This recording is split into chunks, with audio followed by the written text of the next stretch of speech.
A king invites his ex-fiancée to his wedding to humiliate her, but she arrived with 3 children identical to him. The autumn of 1670 brought crimson and gold to the forests surrounding the royal palace of Mountcrest. William stood at his chamber window, watching fallen leaves dance across the courtyard stones. At 25, he had not expected to wear the crown so soon. His father's sudden fever had swept through the castle like wildfire, leaving only ashes and a vacant throne in its wake. "Your Majesty," the soft voice of his attendant broke his reverie. "The council awaits." William straightened his shoulders. 3 months as king, and still the title felt like a borrowed coat, too heavy and never quite fitting right. "Tell them I'll be there shortly." The royal council chamber buzzed with whispers that died as he entered. 8 stern faces watched him take his father's seat, men who had advised kings for decades, and now scrutinized their young ruler with barely concealed doubt. "The French ambassador requests an audience." Lord Chancellor Blackwood began without preamble. "Their ships have been spotted near our northern territories." "Another attempt to test our resolve," William replied, keeping his voice steady. "Schedule the audience for tomorrow. I want a full report on our naval positions by morning." The Duke of Ridgefield leaned forward, his silver-streaked beard catching the afternoon light. "If I may speak plainly, Your Majesty, the French will perceive any sign of weakness. Your father would have responded with a show of force immediately." William felt the familiar twist in his gut whenever his decisions were measured against his father's. "My father's approaches were his own, Duke Ridgefield.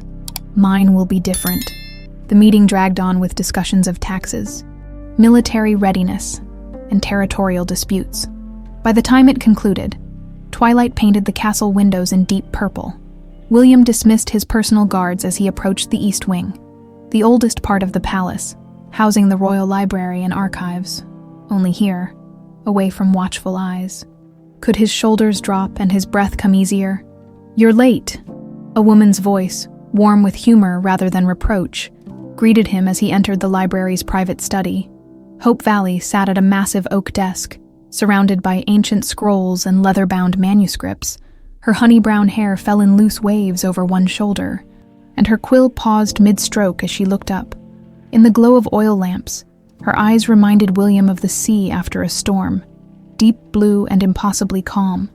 "The council believes the French are testing our borders again," he said, crossing the room to her. "And what do you believe?"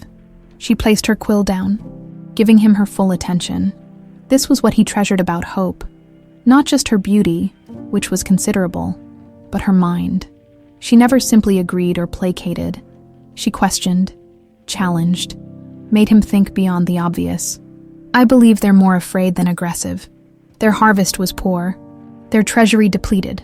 William sat across from her, loosening the royal seal around his neck. "They're posturing to hide weakness." Hope smiled. "Then treat their ambassador with generous hospitality instead of threats. Let him see our prosperity, our stability.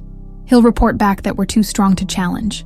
For the 1000th time, William wished Hope could sit on his council. The daughter of a respected town physician, she had received an education few women of her station could claim. Her father had taught her medicine, languages, and history. Before his death left her alone in the world, William had first met her 3 years ago, when she caught his attention at a village fair by debating politics with local merchants. Intrigued by her boldness, he had arranged for her position as a scholar in the royal library, a position created purely to keep her near. "How's the restoration of the ancient maps going?" he asked, though he cared little about the actual work. It was their cover, the reason a common woman could live within palace walls. "Fascinating.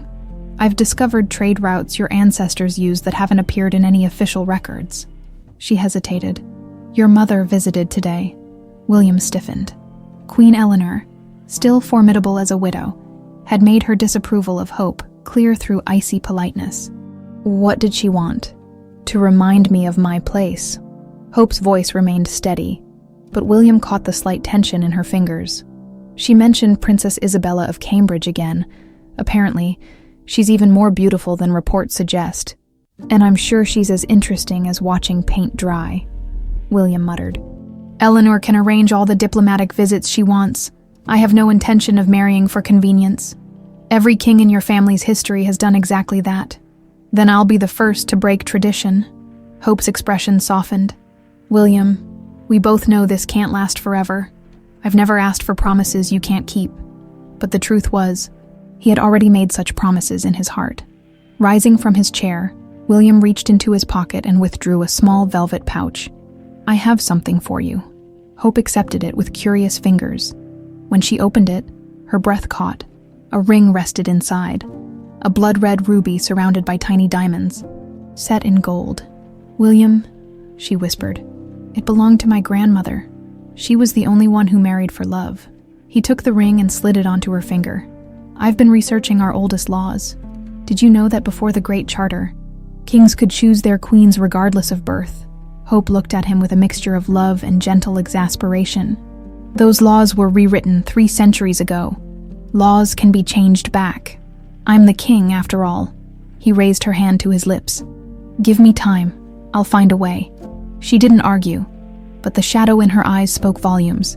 Instead, she rose and pulled him toward the balcony overlooking the royal gardens. Night had fully fallen, and stars punctuated the darkness above them.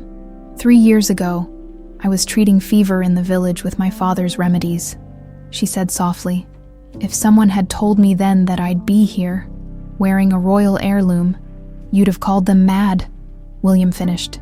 Wrapping his arms around her from behind, she laughed, leaning back against his chest. Completely insane. For a moment, they stood in comfortable silence, watching the distant torches of the palace guard making their rounds. There's talk in the merchants' quarter, Hope said eventually. People say the kingdom needs an heir, that a king without sons stands on shifting sand. William tensed. This was Eleanor's influence, spreading word among the common folk, creating pressure from all directions. The kingdom needs a king who thinks beyond outdated traditions, he replied. One who chooses advisors for their wisdom rather than their bloodlines. Hope turned in his arms, her expression serious. Promise me something. Anything. Don't risk your throne for me. Your people need you to be strong, especially with threats at the borders. William touched his forehead to hers. What I feel for you isn't weakness, hope. It's the source of my strength. As moonlight bathed them in silver, William made a silent vow. He would find a way to keep both his crown and this woman who made him a better ruler. What he couldn't know was how little time they had left before forces already in motion would tear them apart, and how the seeds of destruction were being planted even as they stood together under the stars. The king grows more distracted with each passing day. The Duke of Ridgefield swirled amber liquid in a crystal glass, his voice low despite the privacy of the Queen Mother's chambers. This dalliance with the physician's daughter has gone beyond mere amusement. Queen Eleanor stood by the window, winter sun casting harsh shadows across her still beautiful face. 3 months had passed since she'd witnessed her son slip the royal ruby onto that commoner's finger, a sight that had turned her stomach. The same ring her husband had once promised would only grace the hand of a true queen. William believes he can change centuries of law for this girl, she said tightly, as if the nobility would ever accept a shopkeeper's daughter on the throne. Physician's daughter, Ridgefield corrected mildly. Eleanor turned sharply. Does it matter? She has no title, no lands, no royal blood, just a pretty face and clever words that have bewitched my son. Ridgefield set down his glass, his expression calculating. Then perhaps it's time we remind the king of his duties. Cambridge has sent another inquiry about a potential match with Princess Isabella. William has rejected 3 such inquiries already. Eleanor sighed. He barely glanced at the portrait they sent. That was before the French began testing our northern borders. Ridgefield's voice dropped further. An alliance with Cambridge strengthens our position considerably. Their naval power combined with our army would make any aggression by the French suicidal. Eleanor's eyes narrowed thoughtfully. William cares deeply for the kingdom's security. Indeed, and yet he jeopardizes it for love. Ridgefield practically spat the last word. Meanwhile, my sources tell me Cambridge grows impatient. If we delay much longer, they may consider offers from elsewhere. What Ridgefield carefully omitted was his own stake in the matter. His daughter had been promised to Cambridge's Duke of Harlow, a match that would elevate his family's standing tremendously, but only if relations between the kingdoms remained strong. A royal marriage would cement those ties. Hope Valley's continued presence threatened everything. "What do you propose?" Eleanor asked, returning to her seat. Ridgefield's smile didn't reach his eyes. "We must separate them. Permanently." Spring arrived with diplomatic urgency. Reports of French ships increasing in number near the northern territories demanded attention. After much council pressure, William reluctantly agreed to lead a diplomatic mission to the coastal fortress of Stonehaven, where he would meet with allies to discuss defensive strategies. "It's only for 2 weeks," William assured Hope. The night before his departure, they sat in their usual spot in the library, a chess game abandoned between them. "Lord Chancellor Blackwood will handle routine matters here. 2 weeks isn't so long," Hope replied, though a strange foreboding had settled in her stomach like a cold stone. She twisted the ruby ring on her finger, a habit she'd developed when anxious. William had insisted she wear it always, though only in private. "I've been meaning to reorganize the Eastern manuscript collection anyway." William captured her hand, stilling its nervous movement. "Something's troubling you." Hope hesitated. "The Duke of Ridgefield visited the library yesterday. And that's hardly unusual. He fancies himself a scholar. He wasn't looking for books." Hope met William's eyes. "He asked about my father's old correspondence with French physicians. Said it was of historical interest." William frowned. "Your father treated patients regardless of nationality. There's nothing suspicious in that." "Of course not," Hope agreed. "But the way he asked, it felt like an accusation disguised as curiosity." William pulled her close. "You're imagining things. Ridgefield may be ambitious, but he's loyal to the crown." Hope wished she could believe that, but she'd caught the Duke watching her too often, his eyes cold with calculation. Still, she forced a smile for William's sake. "You're probably right. Just promise me you'll be careful at Stonehaven. The coastal roads can be treacherous in spring. I'll return before you have time to miss me," he promised, pressing his lips to her forehead. But as the royal procession departed the following morning, Hope couldn't shake the sense that something fundamental was shifting, like the first tremors before an earthquake. True to his word, Ridgefield moved swiftly during the king's absence. "I've found something troubling, Your Majesty," he announced, bowing deeply before Queen Eleanor 3 days after William's departure. They met in her private solar, where loyal servants ensured no unwanted ears could listen. "You've identified proof?" Eleanor asked, tense with anticipation. Ridgefield placed a small wooden box on the table between them. "Letters, intercepted from a French courier." Eleanor opened the box with careful fingers. Inside lay several folded parchments, sealed with wax that had been broken and resealed. "These are in Hope's hand. See for yourself," Ridgefield urged. "The contents are enlightening." The Queen studied the documents, her expression darkening. "Supply routes, guard rotations. These are military secrets, written in a code similar to ones used by French spies, but with peculiarities that match notes found in Hope Valley's quarters." Ridgefield's voice dripped with false regret. "I had hoped we were mistaken." What Eleanor couldn't know was that the letters were masterful forgeries, created by scribes in Ridgefield's employ who had studied Hope's writing for months. The military information, just accurate enough to be believable, just vague enough to be useless to actual enemies, had been carefully crafted to suggest treason without providing any real intelligence. "There's more," Ridgefield continued. "Several items from the royal treasury have gone missing. Small pieces, nothing immediately noticeable." "She wouldn't dare," Eleanor breathed. "A pearl-handled letter opener from the king's study. A small silver box from the East Gallery." Ridgefield leaned forward. Items were found hidden among her possessions. This, too, was fabrication. Ridgefield's servants had planted these objects themselves, following his precise instructions.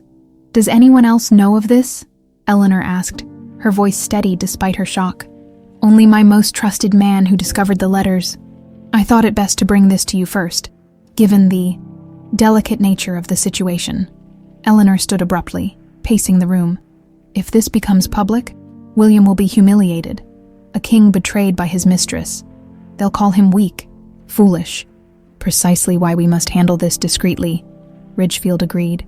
"The girl must be removed before the king returns, quietly, with no scandal attached to the crown. She must face justice," Eleanor insisted, "and risk a public trial where she might speak of her relationship with William." "Impossible." Ridgefield shook his head. "No, We must arrange for her to disappear. Sent far away, perhaps to the colonies, where she can do no further damage. Eleanor considered this. Conflict visible on her face, despite her dislike of Hope. Outright banishment without the king's knowledge felt extreme. William will search for her. He'll be told she fled out of guilt when her treachery was discovered. Ridgefield's voice softened with practiced sympathy. It will hurt him, yes, but better a clean break than a prolonged scandal. In time, he'll see this as a fortunate escape. After a long silence, Eleanor nodded once. Do what must be done, but she is not to be harmed. Exile is punishment enough. Of course, Your Majesty. Ridgefield bowed again, hiding his triumphant smile. I shall make the arrangements immediately. Neither of them could have imagined how their actions that day would set in motion events that would shake the very foundation of the kingdom, or that the woman they sought to erase would one day return to bring their carefully constructed lies crashing down around them. Hope's hands trembled as she straightened the manuscripts on her desk. Something was wrong. The library, usually her sanctuary, felt different today, like the air before a storm. Palace servants who normally greeted her warmly now averted their eyes. Twice she'd caught guards watching her from doorways, their expressions unreadable. When the heavy oak door swung open without a knock, she knew her instincts had been correct. Miss Valley, the Duke of Ridgefield, stood framed in the doorway, flanked by 2 royal guards. His voice was cold, formal, nothing like the false politeness he typically employed. You'll come with us immediately. Hope rose slowly, her mind racing. May I ask why, Your Grace? You may not. His eyes swept the room dismissively. Bring nothing. Everything here belongs to the crown. The ruby ring felt suddenly heavy on her finger. She'd taken to wearing it on a thin chain around her neck, hidden beneath her dress when others were present. Now, she was grateful for that precaution. Am I under arrest? She asked, fighting to keep her voice steady. Ridgefield's smile was thin and cruel. Let's call it an indefinite removal. The guards stepped forward, each taking one of her arms with firm but not painful grips. They led her not through the main corridors, but through servants' passages and narrow stairwells, clearly wanting to avoid being seen. Hope memorized each turn, each doorway, searching desperately for a chance to escape, to leave some message, some sign. But the guards never loosened their hold. They emerged into the bitter night air through a small door in the castle's eastern wall. A covered wagon waited, its driver's face obscured by a heavy hood. Beside it stood Queen Eleanor, her expression carved from stone. Your Majesty, Hope started. There's been some mistake. The only mistake, Eleanor cut her off, was my son's fascination with you. She stepped closer, voice dropping to ensure only Hope could hear. Did you truly believe a common physician's daughter could become queen? That centuries of tradition would bend for your pretty face? This isn't about my birth, Hope realized aloud. This is about control. You fear William making his own choices. Eleanor's eyes flashed. What I fear is watching my son destroy himself over a traitor. She produced a folded parchment from her sleeve. We found your correspondences with the French, your theft of royal artifacts. Hope's blood ran cold. That's impossible. I've done nothing. Save your denials. The evidence is clear. Eleanor nodded to the guards. Get her away from here before William returns. I want no trace of her left in the kingdom. Where are you sending me? Hope demanded as they forced her toward the wagon. It was Ridgefield who answered, his voice almost cheerful. New Haven, a colony far enough that you'll never trouble us again. As they pushed her into the wagon's dark interior, Hope caught a final glimpse of the palace towers silhouetted against the night sky. Somewhere in those walls were her books, her few possessions, and all evidence of her life with William. Now lost to her, the wagon lurched forward into the darkness, carrying her away from everything she had known and loved. The journey to the coast took 3 days of hard travel along rough roads. Hope shared the wagon with only one companion, a young woman named Caroline, a servant who had been kind to Hope at the palace and was now being sent away for her association. They said I could stay if I testified against you, Caroline admitted during their second night, voice barely audible over the creaking wheels. Said I should claim I saw you stealing from the royal chambers. Hope squeezed the girl's hand gratefully. Thank you for refusing. I know a lie when I hear one, miss. Caroline's loyalty would prove to be Hope's salvation. In the difficult months ahead, at the harbor, they were transferred directly onto a merchant vessel bound for the colonies.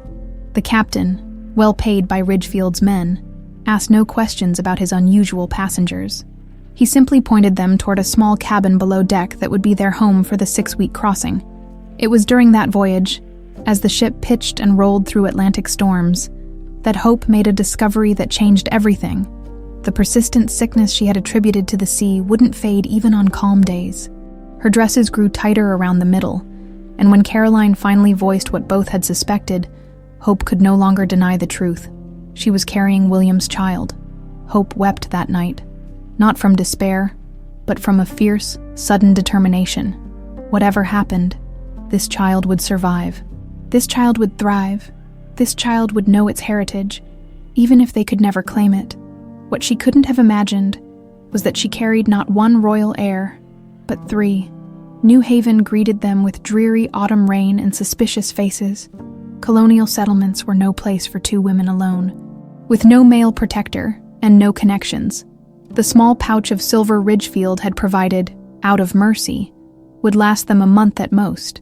But fate intervened in the form of Beatrice Thompson, a wealthy widow whose carriage nearly ran them down as they trudged through muddy streets seeking lodging. "My goodness, you poor creatures," the woman exclaimed, ordering her driver to stop. "You'll catch your deaths out here. Where are you staying?" When Hope admitted they had nowhere yet, Beatrice's kind face softened further. "Well, that won't do at all. My home has far too many empty rooms since my daughter passed. You'll come with me until you find proper arrangements." Proper arrangements never materialized. As days turned to weeks, Beatrice grew attached to Hope and Caroline, finding in them the daughter and companion she had lost. When Hope could no longer hide her condition, she tearfully confessed her situation, though carefully omitting any mention of William or the crown. "My dear girl," Beatrice had said, patting Hope's hand, "many women come to the colonies to escape unfavorable circumstances. Your secret is safe with me." As winter settled over New Haven, Hope's body changed dramatically. The local midwife, Mrs. Jenkins, examined her with increasing concern. "I've never felt such movement," she muttered during one visit. "And your size? Are you certain of your dates?" Hope was certain, and on a night of howling March winds in 1673, under Mrs. Jenkins' experienced hands and with Caroline and Beatrice providing comfort, Hope endured 20 hours of labor that nearly claimed her life and delivered a miracle. "Triplets," Mrs. Jenkins announced, her weathered face showing rare amazement. "3 healthy boys. I've never seen the like in 40 years of birthing." Exhausted beyond words, Hope gazed at the 3 tiny faces, each perfect, each already showing hints of William's features. And when the midwife washed them clean, she noticed what the others did not. On each boy's right shoulder blade, a small crescent-shaped birthmark, identical to the one William carried, the mark of the Mountcrest line that had appeared on every royal male for generations. She named them Matthew, Alexander, and Philip, strong names from William's family history, though none would know the significance.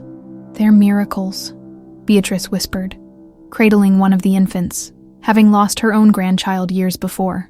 She looked at the triplets with undisguised love. "They'll want for nothing, my dear. I promise you that."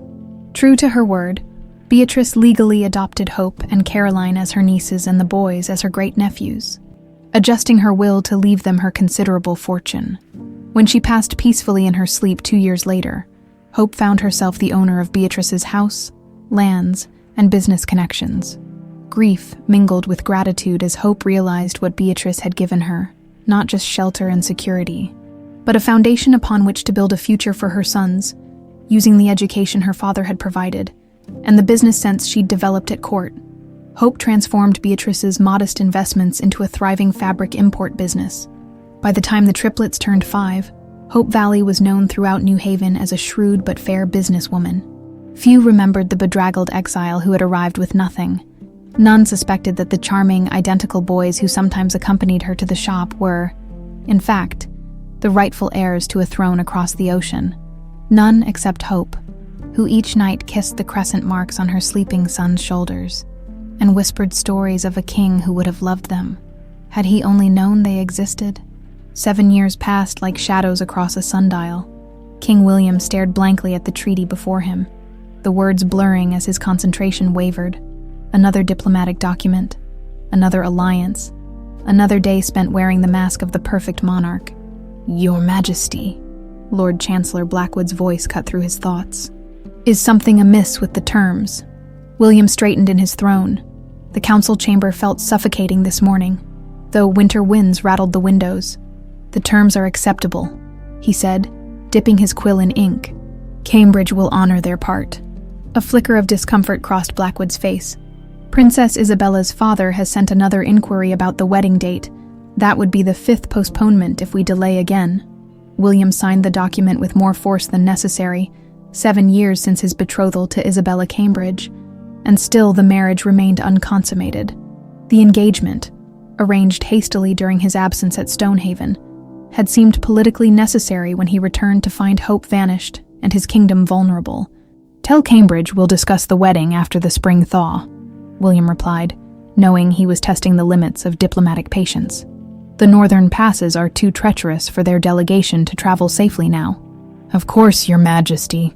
Blackwood bowed stiffly, clearly disapproving but too loyal to voice it. When the council finally adjourned, William escaped to his private chambers, dismissing his attendants with a sharp wave. Only here, alone, could he remove the crown that felt heavier with each passing year. The dream had returned last night. Always the same, Hope standing in a garden he didn't recognize, surrounded by shadows that moved independently of her. She reached for him, lips forming words he couldn't hear. Each time he tried to reach her, the distance between them stretched impossibly. Each time he woke with her name, a silent cry on his lips. William moved to the window, gazing out at the snow-covered palace grounds. 7 years, and still her absence was a wound that refused to heal. He had returned from Stonehaven to chaos, his mother's tearful confession, Hope's treasonous correspondence discovered, royal items found among her possessions, her flight in the night when confronted, taking with her state secrets and royal artifacts. William hadn't believed it. Not his Hope. Not the woman who had challenged him, guided him, loved him. He had raged, threatened, demanded proof. The letters they showed him bore her handwriting, or a remarkable forgery. The testimony of servants confirmed suspicious meetings, furtive conversations. He'd sent riders in every direction, searching desperately for her, but Hope had vanished like morning mist. Eventually, with French pressure mounting at the borders and his council insisting on stability, William had been forced to accept the betrothal to Isabella. The alliance with Cambridge brought naval power they desperately needed. Yet he had delayed the actual wedding repeatedly, using every diplomatic and political excuse imaginable. Isabella, to her credit, had been surprisingly patient. Perhaps she too had reservations about a marriage of pure political calculation. A knock interrupted his brooding. "I said no visitors," he called sharply. "Even for your oldest friend." The door opened to reveal James, Earl of Westbrook, the one council member William truly trusted. They had grown up together, trained together, and unlike the others, James had never fully believed in Hope's guilt. "Especially old friends who might tell me uncomfortable truths," William replied. Though a reluctant smile softened his words, James closed the door and crossed to the fireplace, warming his hands. "The council is concerned about your latest postponement with Cambridge. The council is always concerned about something. This time they have reason." James turned, his expression grave. "Our spies report Cambridge has received overtures from the French, a potential marriage alliance between Isabella and the Duc de Lyon." William's blood ran cold. Such an alliance would place their kingdom between two potentially hostile powers. Her father wouldn't dare betray our agreement. He might if he believes you'll never actually marry his daughter. James sighed heavily.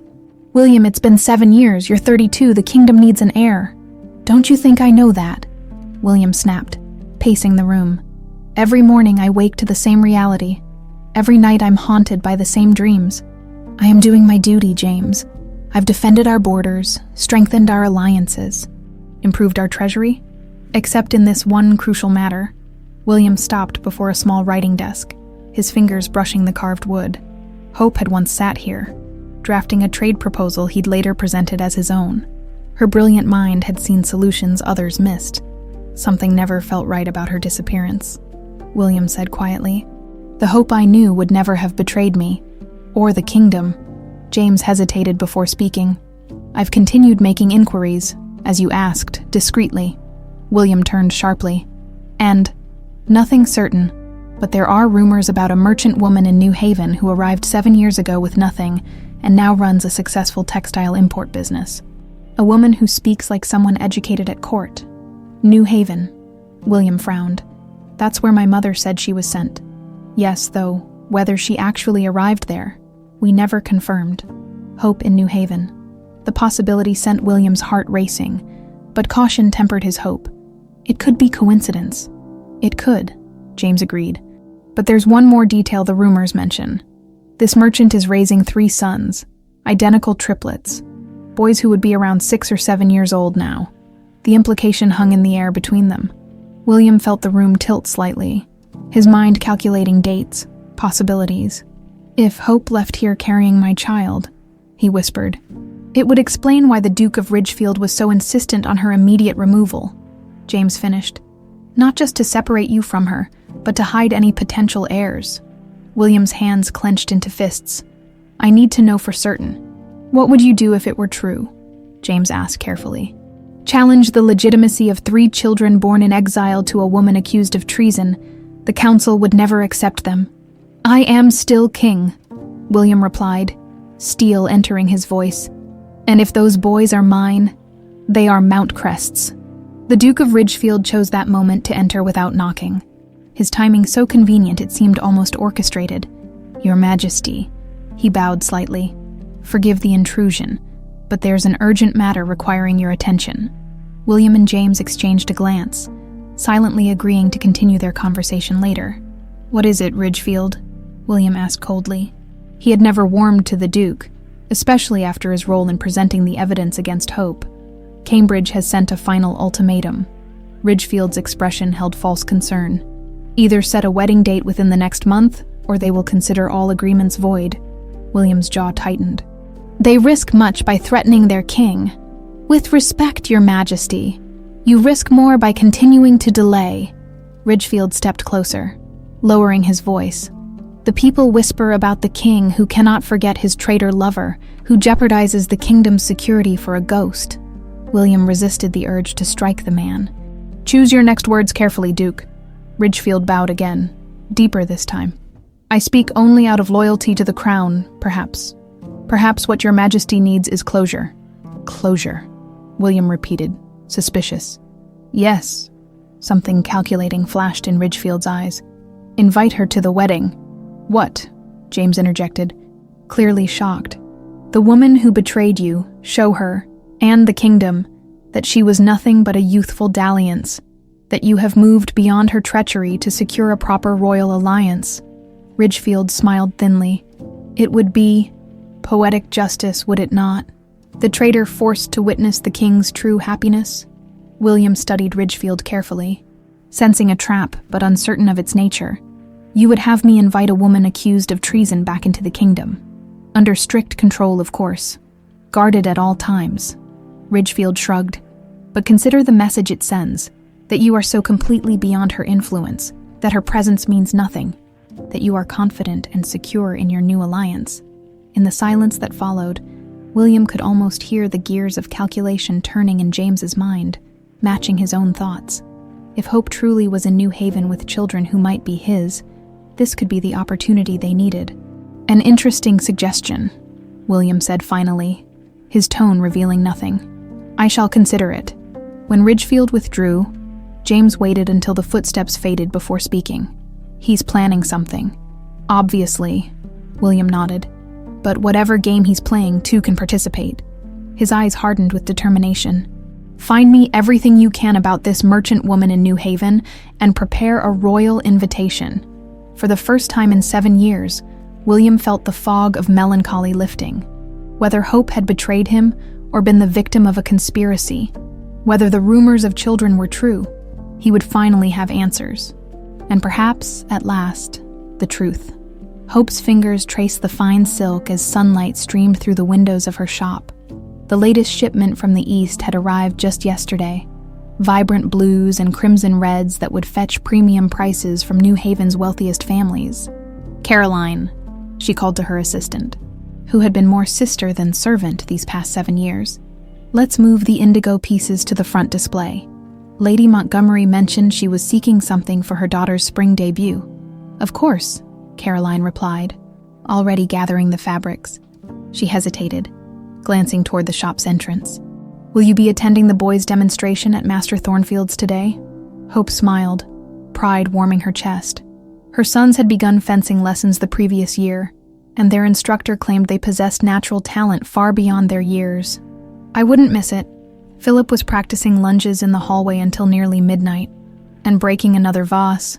I heard, Caroline added with a knowing smile. It was already cracked, Hope defended, though her eyes sparkled with amusement. The triplets' energy was boundless, their curiosity insatiable. Raising them alone had been her greatest challenge, and her greatest joy. The little bell above the shop door jingled, announcing a customer. Both women turned, professional smiles already forming, but instead of one of their regular patrons, a man in formal traveling clothes entered, his posture rigid with authority. Miss Hope Valley? He inquired, eyes scanning the shop. Hope stepped forward cautiously. No one in New Haven addressed her by her original name anymore. She had adopted Mrs. Thompson's surname after her benefactor's death, becoming Hope Thompson to her neighbors and customers. I am she confirmed, her spine straightening. How may I assist you? The man produced a leather document case bearing a seal that made Hope's heart stutter in her chest. The royal crest of Mountcrest. I bring a royal communication for your personal attention, madam. Caroline moved instinctively closer to Hope, a protective gesture born from years of shared secrets and dangers. Who sent you? She asked, voice sharper than her usual gentle tone. I am a royal courier, dispatched directly from the palace. His gaze flicked between the women, curiosity evident. The contents are for Miss Valley's eyes only. Hope accepted the case with steady hands that belied her inner turmoil. Thank you. You may tell whoever sent you that their message has been delivered. The courier bowed slightly. I am instructed to await your response, madam. Then you may wait outside, Caroline interrupted firmly. We were just closing for midday. When the door closed behind him, Hope carried the leather case to her private office at the rear of the shop. Caroline followed, locking the door behind them. After all this time, Hope whispered, staring at the seal she had once seen daily. The wax was red as blood against the pale leather. You don't have to open it, Caroline said gently. Whatever it contains. I do. Hope broke the seal with a decisive snap. Inside lay a single folded parchment, heavy and expensive, with gilded edges. As she unfolded it, something fell into her lap. A small sack that clinked with the unmistakable sound of coins. Her eyes scanned the elegant script, each word a fresh wound. By royal command of His Majesty King William of Mountcrest. Miss Hope Valley is hereby invited to attend the royal wedding of His Majesty to Princess Isabella of Cambridge, to take place on the 20th day of June in the year 1680. His Majesty believes Miss Valley might derive particular satisfaction from witnessing the culmination of this advantageous alliance and His Majesty's true happiness.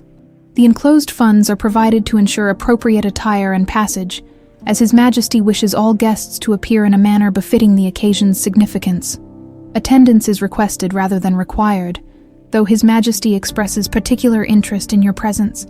The signature at the bottom was William's. She would recognize it anywhere, but the words were not his. Never in their years together had he employed such cold formality, such calculated cruelty. Hope's hands trembled as she opened the silk purse. Gold coins spilled onto her desk, enough to purchase passage for 10 people and still have wealth to spare. An extravagant sum that felt like the final insult. He's marrying her, Hope said, her voice hollow. After 7 years of delays, he's finally marrying Princess Isabella. Caroline took the invitation, reading it with narrowed eyes. This isn't from him. Not truly. This reeks of manipulation. Does it matter? Hope stood abruptly, pacing the small office. 7 years, Caroline. 7 years I've built a life here, raised our sons, never once attempting to contact him or make claims. Because you believed he had abandoned you, Caroline reminded her. Because you thought he believed those horrible lies. Hope's fingers went instinctively to the ruby ring that still hung on a chain beneath her dress. She had never stopped wearing it, even after everything. And now I'm invited to witness his true happiness, as if what we shared was nothing but a youthful indiscretion. You don't have to go, Caroline repeated, more forcefully this time. Send the courier away. Burn the invitation. Forget it ever arrived. But even as Caroline spoke, a change came over Hope's face. The shock and hurt gradually transformed into something harder, more determined. She picked up one of the gold coins, turning it in the sunlight. No, she said finally. I will go. Hope. Not as the discarded mistress they expect. Hope's eyes flashed with newfound purpose. Not as the humble merchant come to beg forgiveness or seek recognition. Understanding dawned on Caroline's face. You'll take the boys. Yes. Hope's decision crystallized with each passing moment. It's time William learned the truth. Time the kingdom saw what their plotting cost the royal line. 3 heirs, Caroline. 3 princes with Mountcrest blood.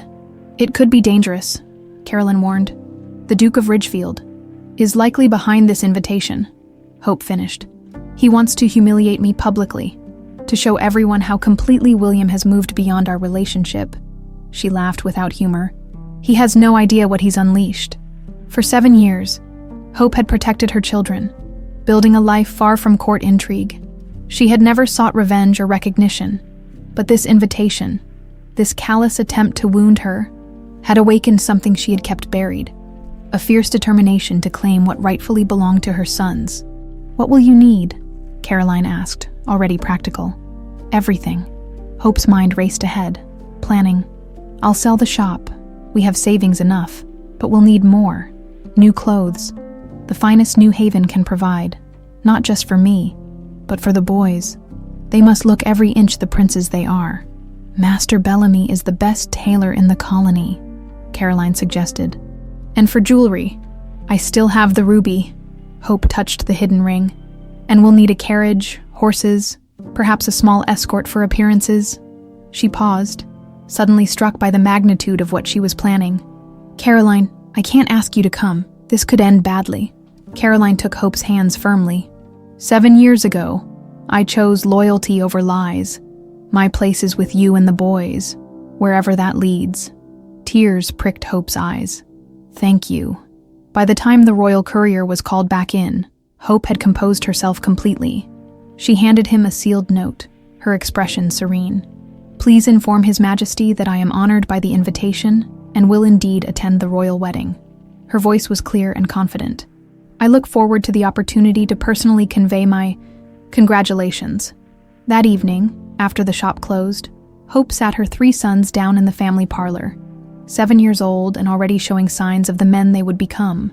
They watched her with identical blue eyes, William's eyes.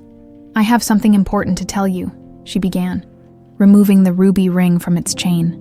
About your father, about who you truly are. As understanding dawned on their young faces, Hope saw not just shock, but something else, a birthright awakening, like seedlings turning naturally toward the sun, blood calling to blood, heritage rising to the surface. Are we really princes? Philip asked, the boldest of the 3. Hope nodded solemnly.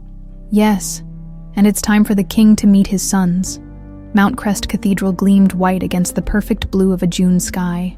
Sunlight streamed through stained glass windows, casting kaleidoscope patterns across marble floors where the kingdom's nobility gathered in their finest attire.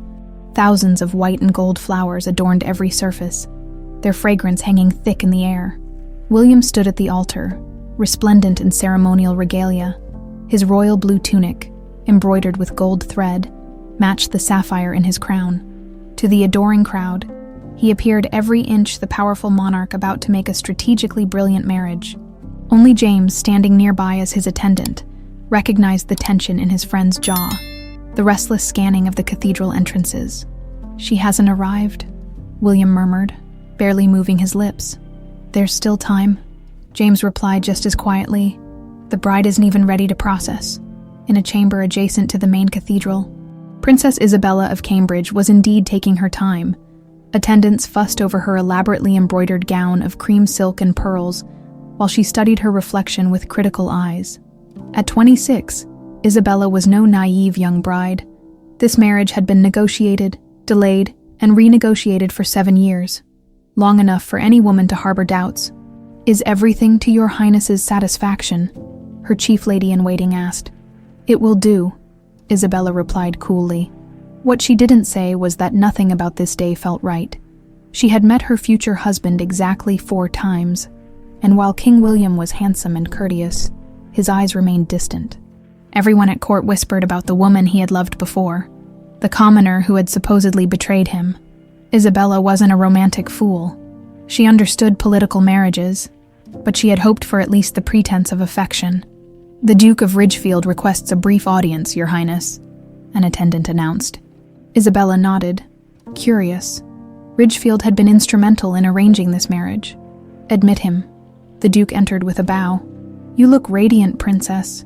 Cambridge will be proud to see their daughter become queen today. If the ceremony actually proceeds this time," Isabella replied with a hint of bitterness. "I've worn wedding clothes for a phantom groom before." Ridgefield's smile never wavered. "I assure you, today's ceremony will be memorable. I've arranged a special surprise that should settle any lingering doubts about the king's commitment." Something in his tone made Isabella uneasy. "What kind of surprise?" "A final closure of old chapters." Ridgefield bowed again. "I merely wanted to prepare Your Highness. Should an unexpected guest arrive, please know it is part of ensuring your future happiness." Before she could demand clarification, he was gone, leaving Isabella with a creeping sense of foreboding. Outside the cathedral, a gleaming black carriage with silver trim drew curious stares as it approached the entrance. The horses were magnificent, the driver and footman immaculately dressed. It had the appearance of nobility, yet bore no family crest or recognizable insignia. Hope sat inside, fighting to keep her breathing steady. She wore a gown of deepest sapphire blue, the exact shade of William's eyes, with subtle silver embroidery. Master Bellamy had outdone himself, creating a dress that managed to be both elegant and striking, without appearing ostentatious. Her honey-brown hair was arranged in an intricate style, adorned with small diamond pins that caught the light with every movement. Across from her, the triplets sat in identical outfits of dark gray with blue accents, specially designed to reveal the crescent birthmarks on their shoulders. Each boy carried a small wooden box, crafted by New Haven's finest woodworker and lined with velvet. "Remember what we practiced," Hope reminded them gently. "No matter what happens inside, stay close to me and follow my lead." Matthew, always the most serious, nodded solemnly. "We understand, Mother." "Will he be angry?" asked Alexander, the most sensitive of the 3. Hope's heart twisted. He may be surprised, but no true father could be angry at meeting his sons. Philip, the boldest, straightened his shoulders. "We're princes. Real princes. We're not afraid." The carriage stopped. Through the window, Hope could see royal guards stationed at the cathedral entrance. This was the moment she had prepared for over the past frantic month. Everything. Selling her business, commissioning the finest clothes, rehearsing what she would say, had led to this. Caroline squeezed her hand. "Ready?" Hope touched the ruby ring, now openly displayed on her finger. "Ready." Inside, the ceremony was moments from beginning. Musicians had taken their positions. The Archbishop stood prepared. William, still watching the main doors, had nearly resigned himself to disappointment when a commotion erupted near a side entrance. Guards who had been instructed to admit the king's special guest stepped aside, clearing a path through the assembled nobility. Whispers rippled through the crowd as a woman in blue appeared in the doorway, sunlight at her back transforming her for a moment into a sapphire silhouette. William's heart stopped. Hope walked forward with perfect poise, her gaze fixed directly on the altar. Behind her came 3 small figures walking in precise formation, their resemblance to William so striking that gasps echoed throughout the cathedral. The procession moved steadily down the side aisle, the whispers growing louder with each step. Queen Eleanor, seated in the front row, paled visibly. The Duke of Ridgefield, who had expected Hope to appear humble and alone, stared in undisguised shock at the 3 boys. William stood frozen, his mind struggling to process what his eyes beheld. Hope. His hope. alive and more beautiful than ever. And behind her, 3 children whose faces mirrored his own childhood portraits. The music faltered and died. The entire cathedral held its breath as Hope stopped at the foot of the altar steps, the 3 boys arranging themselves in a perfect line beside her. "Forgive the interruption." Hope's clear voice carried effortlessly in the hushed space. "I was personally invited by His Majesty to witness this joyous occasion." William found his voice at last. Hope. Just her name, nothing more. But the way he said it, like a prayer, like a drowning man sighting land, told Hope everything she needed to know. He had not forgotten. He had not stopped loving her. The Duke of Ridgefield recovered quickly, stepping forward. "Guards, this woman is interrupting a royal ceremony. Remove her at once." "Stand down." William's command cracked like thunder. He descended the altar steps slowly, his eyes moving from Hope to the boys and back again. "Who are these children?" Hope met his gaze unflinchingly. "They are Matthew, Alexander, and Philip, your sons." The cathedral erupted in shocked murmurs. Queen Eleanor rose from her seat, swaying slightly. "Impossible," Ridgefield sputtered. "This is a disgraceful attempt to—" "We've come to return what belongs to the king," Hope interrupted, her voice cutting through the chaos. She nodded to the boys, who stepped forward with military precision. Matthew, the firstborn by minutes, opened his box first. "Your ring of promise, Majesty." The ruby gleamed against dark velvet. Alexander opened the second box. "Your words of love and commitment." Inside lay letters written in William's hand. "Preserved for 7 years." Philip opened the third. "And the truth about why we were separated." His box contained documents bearing Ridgefield's seal. Correspondence Hope had obtained through careful investigation since receiving the invitation, proving the conspiracy against her. William stared at the evidence, pieces falling into place like a terrible puzzle, his gaze fixed on the boys, noticing the crescent birthmarks visible above their collars, identical to his own. From the chamber doorway, Princess Isabella watched the scene unfold with a mixture of shock and dawning comprehension.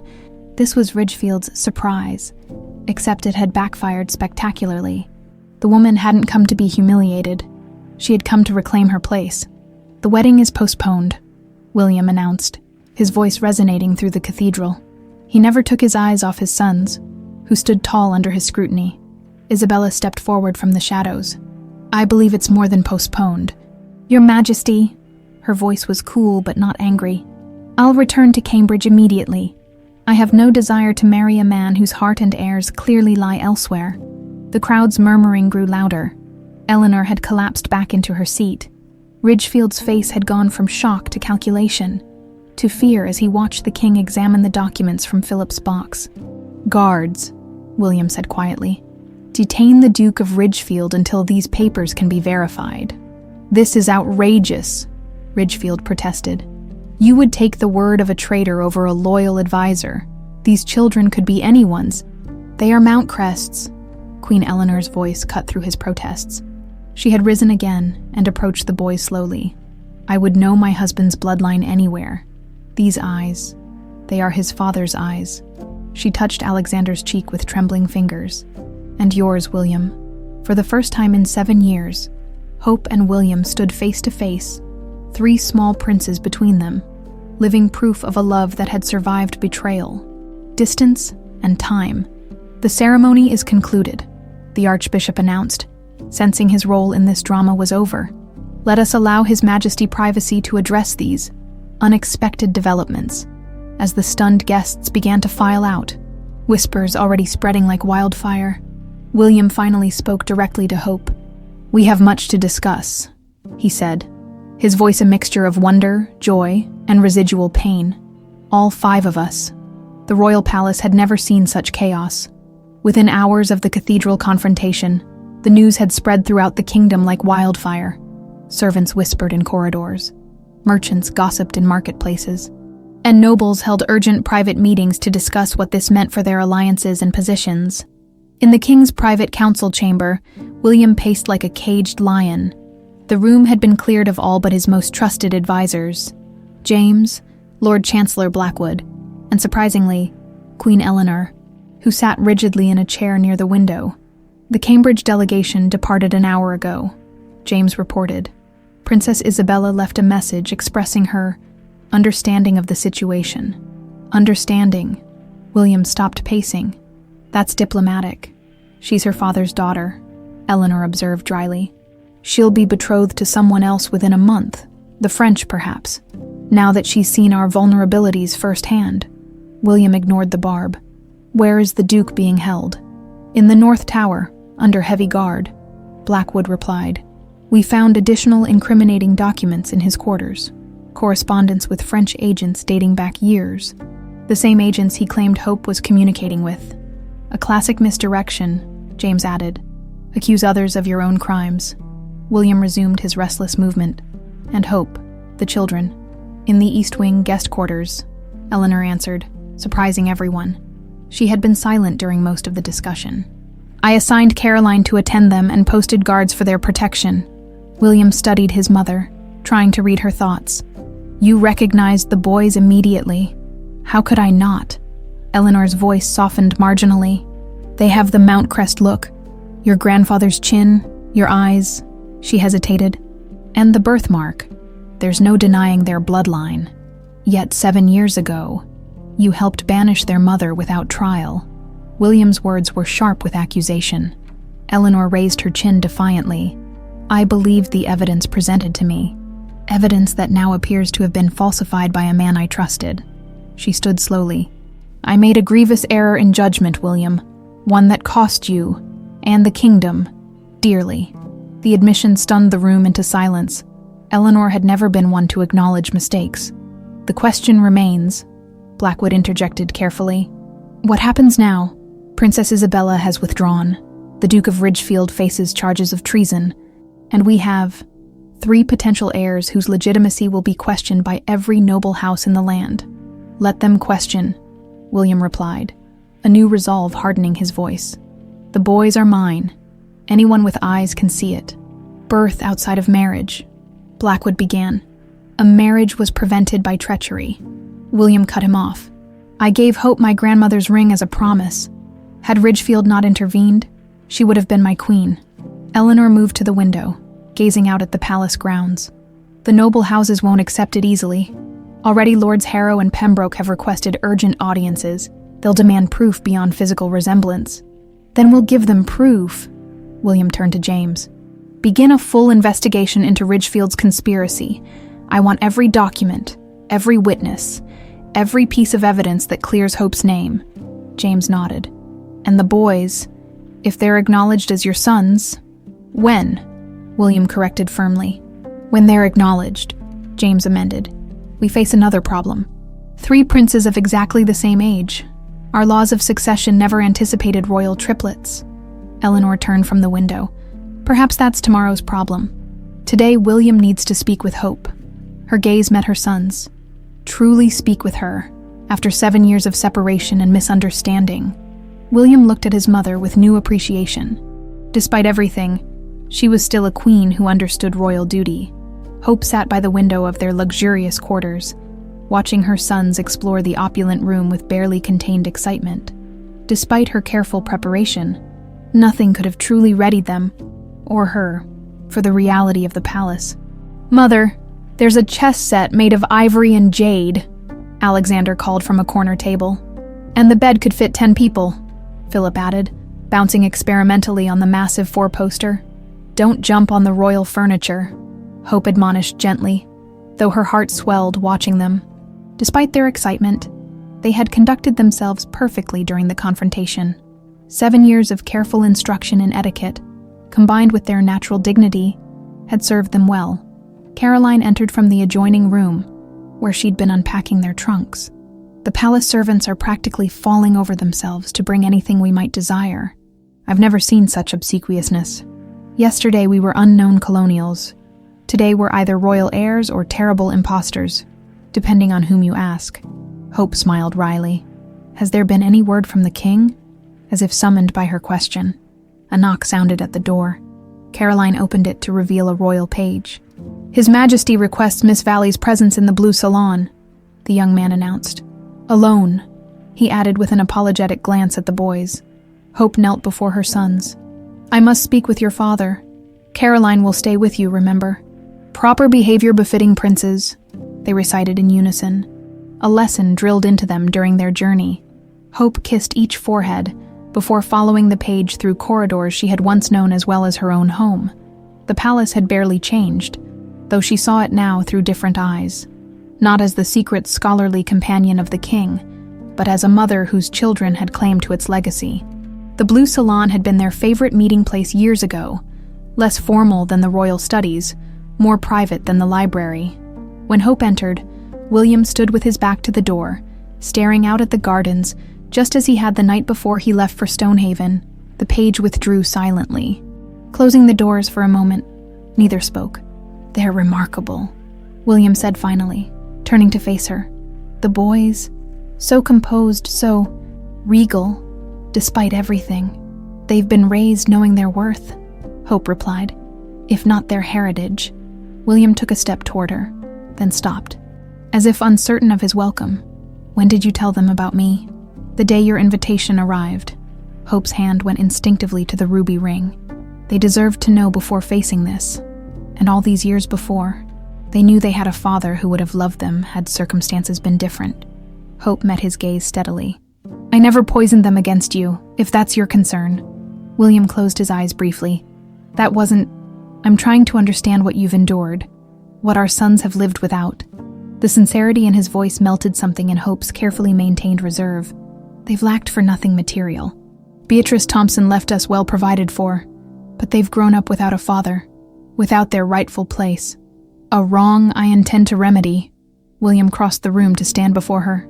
"Hope, what was done to you? What I allowed to happen?" "You believed what everyone told you," she said softly.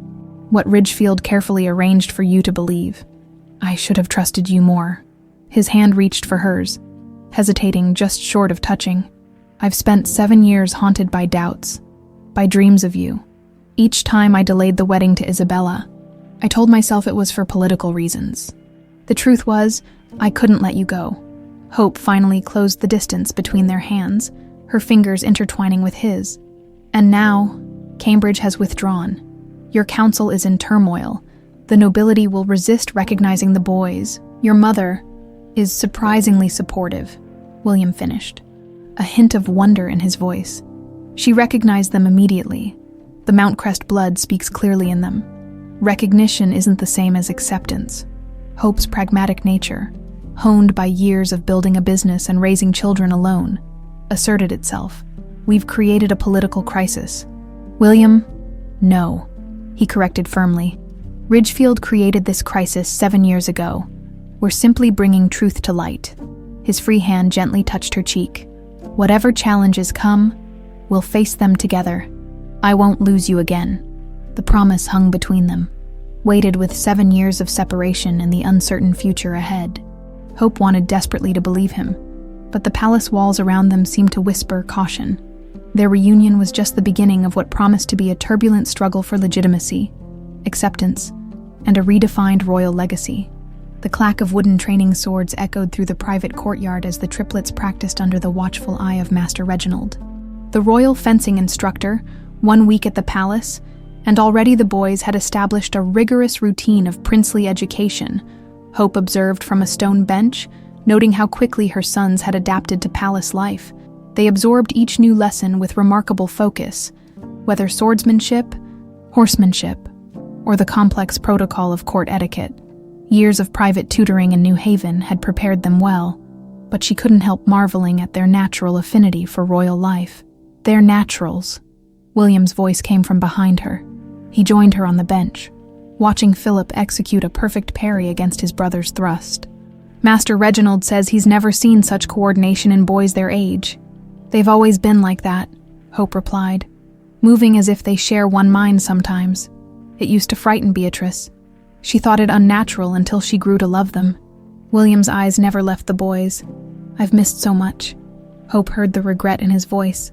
Despite the chaos swirling around them, urgent council meetings, diplomatic crises, nobility demanding explanations, William had made time each day to be with his sons, getting to know them, teaching them about their heritage, asking about their years in New Haven. The boys had approached him with caution at first. but his genuine interest had quickly won them over. "You're here now," Hope said softly. "That's what matters to them." A guard approached and bowed. "Your Majesty, Lord Chancellor Blackwood requests your presence. The ambassadors from Cambridge have returned with new terms." William nodded, reluctance evident in his posture. "Tell him I'll be there shortly." When the guard withdrew, he turned to Hope. "Will you join us? Your insight would be valuable." Before she could answer, a commotion erupted from the training circle. Philip stood frozen, wooden sword hanging limply at his side, as an arrow quivered in the practice dummy just inches from where he'd been standing moments before. William was on his feet instantly. "Guards!" Master Reginald had already pulled the boys behind him, his own sword drawn. Royal guards poured into the courtyard, forming a protective circle around the princes. Hope raced to her sons, heart pounding. "Are you hurt, any of you?" "No, Mother," Matthew answered, though his face was pale. The arrow just missed Philip. William examined the arrow, his expression darkening. This came from the eastern tower. He turned to the captain of the guard. "Search every room, every passage. Find whoever did this." As guards hurried to obey, Hope gathered her sons close. Suddenly acutely aware of their vulnerability, the palace that had seemed a fairy tale come to life now revealed its darker nature, a labyrinth of hidden passages, secret loyalties, and lurking threats. "I warned you this would happen," Eleanor said later that evening. The royal family had gathered in William's private chambers, guarded heavily after the archery incident. "There are factions who will never accept these boys as legitimate heirs. Legitimate or not, they're children," William replied sharply. "Only a coward attacks children." Hope sat with the triplets at a small table where they were finishing a geography lesson, keeping them occupied while the adults discussed the day's events. She had insisted on normalcy, continuing their education despite the morning's scare. "The arrow was meant as a warning, not an assassination," James reported, having just returned from the investigation. "If the archer had truly wanted to kill, they would have had clear shots at all three princes." "That hardly comforts me," Hope said, her voice tight. James nodded sympathetically. "We found nothing in the eastern tower. Whoever loosed the arrow knew the guard rotations and escaped before we could secure the area." "An inside job," William concluded grimly. "Someone with access to palace schedules." "Ridgefield has many allies still," Eleanor reminded them. "Even imprisoned, his influence reaches far." Hope observed her sons, heads bent together over a map of the kingdom, despite their apparent focus on their studies. She knew they were listening to every word. They had always been perceptive, missing nothing. The thought of them absorbing this new reality, that there were people who wished them harm simply for existing, made her heart ache. "We should send them away," Eleanor suggested, lowering her voice. "Somewhere safe until this matter is settled." "No," Hope's response was immediate and firm. "They've already been separated from their father for 7 years. I won't have them hidden away as if they're something shameful." William moved to stand behind his sons, placing a protective hand on Matthew's shoulder. "Hope is right. Sending them away would only signal weakness. They stay, under increased protection." Eleanor studied her son and the woman who had returned to upend the kingdom's careful balance. Something had shifted in the Queen Mother over the past week, her initial shock giving way to grudging acceptance as she observed Hope's dignified handling of the crisis and the unmistakable royal bearing of the triplets. "Then we must take more aggressive measures against potential threats," Eleanor said, "beginning with a thorough investigation of everyone who has access to the royal quarters." "Already underway," James confirmed, "and I've doubled the guard on Ridgefield. His visitors are monitored, his correspondence intercepted." Hope rose from the table, leaving the boys to their lesson. "Guards and investigations won't be enough," she said, addressing the room. "I spent 7 years protecting my sons without royal resources. I learned to anticipate threats before they materialized." "What do you suggest?" William asked. "We need to understand who benefits from harming the princes, not just Ridgefield's allies, but anyone whose position would be threatened by their recognition." Hope's gaze swept the room. "And we need eyes and ears in places guards cannot go, servants, chambermaids, stable boys. They see everything." Eleanor raised an eyebrow, impressed despite herself. "You think like a queen already. I think like a mother protecting her children," Hope corrected, and like a businesswoman who survived in a man's world by anticipating competitors' moves. William exchanged a glance with James. Create a network, then, people we can trust. Place strategically throughout the palace. Caroline can help, Hope suggested. She knows which servants were kind to us when we first arrived, which ones whispered sympathetically about our situation. As they continued planning security measures, Philip slipped from his chair and approached Hope, tugging gently on her sleeve. "Mother," he whispered, though everyone turned to listen. "Are we in danger because we're princes now?" The directness of the question silenced the room. Hope knelt before her son, aware that how she answered would shape all three boys' understanding of their new reality. "You're in danger because you represent change," she replied honestly, "and some people fear change more than anything. But you're also protected because you're princes. Protected by your father, by the loyal guards, and by the truth of who you are." Philip considered this, then nodded solemnly. "Master Reginald says a prince must be brave even when afraid. A wise teaching," William said, joining them, "and one I've had to remember myself many times." He looked at each boy in turn. Being royal isn't just about crowns and castles. It's about courage and responsibility, sometimes in the face of danger. Matthew and Alexander had joined their brother, forming their characteristic tight triangle of solidarity. "We're not afraid," Matthew declared, though his voice wavered slightly. "We're Mountcrests." "Yes, you are," William affirmed, pride evident in his voice. And Mountcrests face their enemies directly, as Hope watched her sons stand taller under their father's approval. She recognized both the beauty and danger of their situation. In just 1 week, the boys had begun transforming from carefree colonial children into young princes. Aware of both their privilege and their peril, the palace was teaching them lessons she had hoped to delay: that power attracts enemies, that birthright brings burdens, that the path to the throne is paved with both loyalty and betrayal. The arrow in the courtyard had marked the end of their innocence. Now began their true education as royal heirs. "The Royal Archive is not a playground, Your Majesties," Lord Archivist Holloway admonished. Though his stern tone was belied by the twinkle in his rheumy eyes, 2 weeks had passed since the arrow incident, and the triplets had discovered the vast subterranean chambers housing the kingdom's historical records. "We're researching, not playing," Philip corrected, perched precariously atop a ladder to reach a high shelf. "Royal lineages," Alexander added, poring over a massive tome at a reading table. "And succession laws," Matthew completed, surrounded by unfurled scrolls.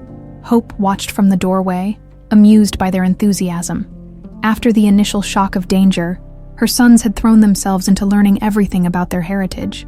Their natural curiosity, always hard to contain in New Haven, had found endless fuel in the palace's libraries and archives. "They've been at it for hours," William said, coming to stand beside her. "Holloway says they ask better questions than most royal scholars." "They want to understand who they are," Hope replied.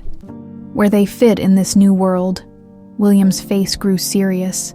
"The council meets tomorrow to discuss their formal recognition. Cambridge has withdrawn its objections for appropriate compensation, but several noble houses still resist. And the succession question remains," Hope acknowledged. The unprecedented situation of 3 legitimate heirs of exactly the same age had created a constitutional crisis. The ancient laws simply hadn't anticipated such a possibility. Their conversation was interrupted by an excited cry from Alexander. "Mother, father, we found something." The 3 boys huddled around a crumbling manuscript bound in faded blue leather. Its pages were brittle with age. The ink faded to a rusty brown. "What is it?" William asked, approaching their table. "The Chronicles of King Aldrich," Matthew explained reverently. "Your ancestor from 300 years ago." Lord Holloway hurried over, adjusting his spectacles. "This hasn't been transcribed into the modern collections." "Where did you find it?" "Behind the genealogy folios," Philip said proudly. "It was wedged in the back of the shelf." Hope leaned over their shoulders, curious. The manuscript was written in an archaic form of their language, difficult to decipher but still readable. Alexander's finger pointed to a specific passage. "Here," he said. "It's some kind of prophecy," William read aloud, translating the ancient text. When 3 suns rise as one in the eastern sky, the kingdom shall find true unity. Blood divided shall be reunited, and the line of Mountcrest will forge bonds that neither sword nor treaty could secure. 3 suns, Hope murmured, looking at her sons. There was an astronomical phenomenon during Aldrich's reign, Holloway explained. Excitement overcoming his usual reserve, 3 suns appeared in the sky at dawn. What we now know was a sundog, a rare optical illusion. Aldrich took it as an omen and negotiated peace with 3 neighboring kingdoms that had been traditional enemies. But prophecies often have multiple interpretations across time, William said thoughtfully. Studying his sons, 3 princes, born as one. Look at the next part, Matthew urged, turning the brittle page with careful fingers. William continued reading. The 3 shall share one destiny, but walk separate paths. One to rule with wisdom, one to defend with strength, one to build with vision. Together, they ensure the future of the realm. This could explain why the succession crisis was meant to happen, Hope realized, the implications dawning on her. Not 3 princes competing for one throne, but 3 princes with different complementary roles. A king, a general, and a diplomat, William mused. The ancient words resonating with possibilities, or perhaps something else entirely that we cannot yet envision. Lord Holloway cleared his throat. There's more, Your Majesty. The prophecy specifically mentions that the 3 would be hidden from sight until the kingdom's greatest need. Hope and William exchanged meaningful glances. Their separation, Ridgefield's plot, the years in New Haven. What had seemed like tragedy now appeared in a different light. Does this mean we won't fight over who becomes king? Philip asked practically. William laughed, tension breaking. It means your destinies may be different than we imagined, but equally important. The kingdom already talks of the prophecy. Eleanor's voice came from the archive entrance. She walked toward them, regal in deep purple. Word has spread among the servants and into the city. They're calling them the 3 sons of Mountcrest. How is that possible? Hope asked. We've only just discovered it ourselves. Eleanor's smile was enigmatic. Old legends have a way of resurfacing when needed. Perhaps others found this manuscript before your clever sons did. She studied the triplets with new interest.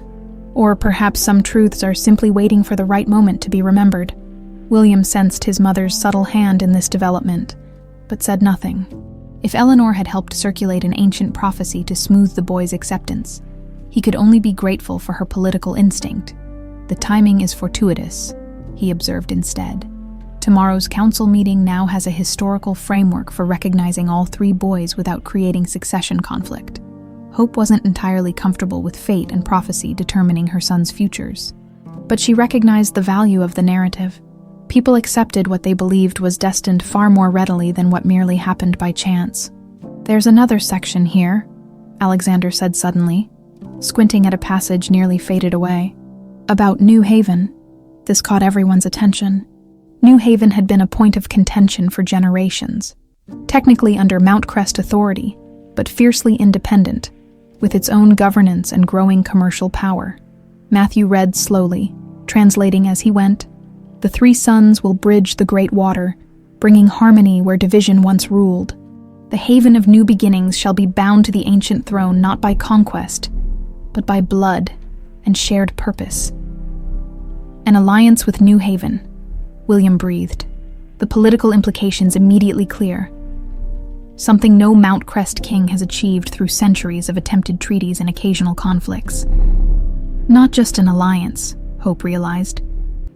A true unification. The boys were raised there, understand its people and values. They're as much New Haven as they are Mountcrest. Eleanor's eyes gleamed with strategic calculation. This changes everything. The noble houses objecting to the prince's legitimacy will be silenced if they believe fulfilling the prophecy brings New Haven fully into the kingdom. Its wealth, its ports, its trade networks. The boys become an asset rather than a problem, William agreed. Hope looked at her sons, who were absorbing the conversation with solemn faces. She had raised them to think critically, to question rather than blindly accept. What do you think of this prophecy? She asked them directly. Do you believe it speaks of you? The triplets exchanged their characteristic glance. that silent communication that had always connected them. I think, Matthew said carefully, that prophecies are like maps. They show possible paths, but not how the journey will feel, or what dangers might appear along the way, Alexander added. But having a map is better than wandering lost, Philip concluded, even if we choose to take different turns sometimes. Hope felt a surge of pride at their wisdom. Whatever destiny the ancient words might suggest, her sons would approach it with open eyes and independent minds. Then we have our course, William said, placing the manuscript reverently back on the table. Tomorrow, we present to the council not just 3 princes to be recognized, but the fulfillment of Aldrich's prophecy, the key to unifying our lands and securing our future. As they left the archives, the autumn sun broke through clouds, casting 3 distinct beams of light through the high windows. Hope wasn't one for omens, but even she couldn't deny the chill that ran down her spine at the sight. Perhaps some destinies truly were written in the stars, or in forgotten manuscripts waiting to be rediscovered at precisely the right moment. The day of the recognition ceremony dawned clear and bright. 1 month had passed since Hope and her sons had disrupted a royal wedding and changed the course of Mountcrest history. Now, the same cathedral that had witnessed their dramatic entrance was adorned not with wedding flowers, but with the royal blue and silver of the Mountcrest line, interwoven with the sea green and gold of New Haven. Hope stood in her chamber, allowing her ladies-in-waiting to make final adjustments to her gown. The dress was a masterpiece of diplomatic symbolism. Mountcrest blue silk overlaid with silver embroidery depicting both the kingdom's traditional mountain crest and the ships and waves of New Haven. Her honey-brown hair, now threaded with occasional strands of silver, was arranged in an elegant style befitting a royal consort. "The final touch, my lady," Caroline said, approaching with a small velvet box. Inside rested a delicate silver circlet set with sapphires and pearls. A gift from William that morning, not a queen's crown, but a symbol of her new official status as royal consort and mother to 3 recognized princes. Caroline secured it carefully among Hope's curls. "There, you look every inch the royal you always deserved to be." Hope studied her reflection, hardly recognizing the elegant woman who gazed back. "I never aspired to this." "You know, not the titles or the finery. You aspired to justice," Caroline replied with the frankness of a dear friend, "and to giving your sons their rightful place. Both have been achieved." A knock at the door announced Eleanor's arrival. The Queen Mother entered, resplendent in deep purple. The past month had transformed her relationship with Hope from cold hostility to cautious respect, if not quite warmth. "The cathedral is filled to capacity," Eleanor reported.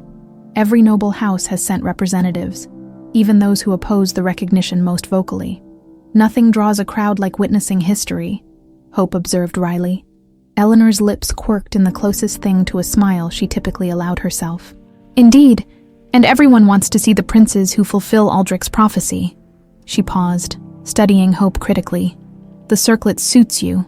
From Eleanor, this qualified as effusive praise. Hope inclined her head in acknowledgement. "Thank you for your guidance these past weeks.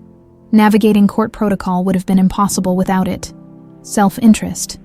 "I assure you," Eleanor replied smoothly. "The stability of the realm depends on you appearing every inch the consort the people can respect." Her expression softened marginally. "Though I admit, you've required less instruction than I anticipated. You have a natural dignity." Before Hope could respond to this unexpected compliment, excited voices heralded the arrival of her sons. The triplets entered in matching outfits of Mountcrest blue and silver, though each wore a different colored sash. Matthew in royal blue, Alexander in deep crimson, and Philip in forest green. "Look, Mother," Philip exclaimed. "Father gave us these." He proudly displayed a small silver pin in the shape of a crescent moon, matching the birthmark they all shared. "For the ceremony," Alexander explained, "to show we're truly Mountcrests." Hope felt her throat tighten with emotion. Despite weeks of preparation, the reality of today's significance suddenly overwhelmed her. These 3 boys, her miraculous sons who had been her sole focus for 7 years, would today be officially recognized as princes of the realm. Their lives would never be the same. "You look beautiful, Mother," Matthew said, observing her carefully, always the most perceptive. He seemed to sense her emotional turmoil. "As do you, my princes," she replied, embracing each in turn. "Are you ready?" The boys exchanged their characteristic glance, that silent communication that connected them beyond words. "We were born ready," Philip said with his usual confidence. "The prophecy says so." Even Eleanor smiled at that. "Indeed it does. Come, it's time." The cathedral fell silent as the great doors opened. William stood at the altar, crown gleaming in the light that streamed through stained glass.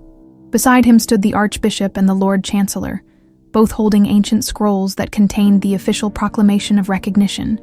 Hope walked first, her steps measured and graceful.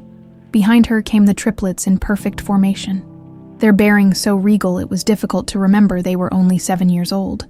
The gathered nobility watched with varying expressions, some curious, some calculating, some openly admiring.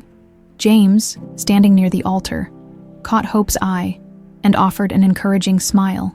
His tireless investigation had been crucial in dismantling Ridgefield's network of conspirators and clearing Hope's name completely. The Duke himself remained imprisoned, awaiting trial for treason. William extended his hand as Hope reached the altar steps, their fingers intertwined in a gesture both intimate and symbolic, the king publicly declaring his choice of consort. "People of Mountcrest," William's voice resonated through the cathedral. "Today, we right a wrong and fulfill a destiny. 7 years ago, treachery separated what should have remained united. Today, truth restores what deception divided." He turned to the triplets, who stood perfectly aligned before him. "Matthew, Alexander, and Philip," he addressed them formally. "You come before the kingdom as my sons, bearing the Mountcrest blood and birthmark. Do you understand the responsibilities that come with your royal heritage?" "We do, Father," they answered in unison, their young voices clear and unwavering. The Archbishop stepped forward, unrolling the first scroll. "By the ancient laws of succession, modified by royal decree and approved by the council, we hereby recognize these 3 princes as legitimate heirs of King William and the royal house of Mountcrest." Lord Chancellor Blackwood continued with the second scroll. "In accordance with the prophecy of 3 sons set forth by King Aldrich, these princes shall serve the realm in 3 distinct capacities: governance, defense, and diplomacy, their specific roles to be determined as their individual talents emerge." This innovative solution to the succession crisis had been Hope's suggestion, inspired by the prophecy but grounded in practical governance. Rather than forcing the triplets to compete for a single throne, the new decree established complementary roles of equal importance. William beckoned the boys forward one by one. For each son, he placed a silver circlet upon their head, similar in design but with subtle differences reflecting their prophesied paths. Prince Matthew, recognized for wisdom and judgment. Prince Alexander, recognized for courage and strength. Prince Philip, recognized for vision and diplomacy. As the third circlet was placed, a remarkable thing happened. The cathedral's rose window, positioned to catch the morning sun, cast 3 distinct beams of light upon the altar, each illuminating one of the princes. A collective gasp rose from the congregation. "The 3 sons," someone whispered audibly. William seized the moment. As prophesied, 3 sons rise together to unite our kingdom, and not just Mountcrest alone. He gestured to the side entrance, where an unexpected delegation entered. The governor of New Haven and his council approached the altar, dressed in their colony's traditional sea green, following months of secret negotiations facilitated by Hope's connections. They had arrived to witness the recognition ceremony and to sign a historic treaty. "Today," William announced, "we not only recognize 3 princes, but also welcome New Haven as an equal partner in a united realm.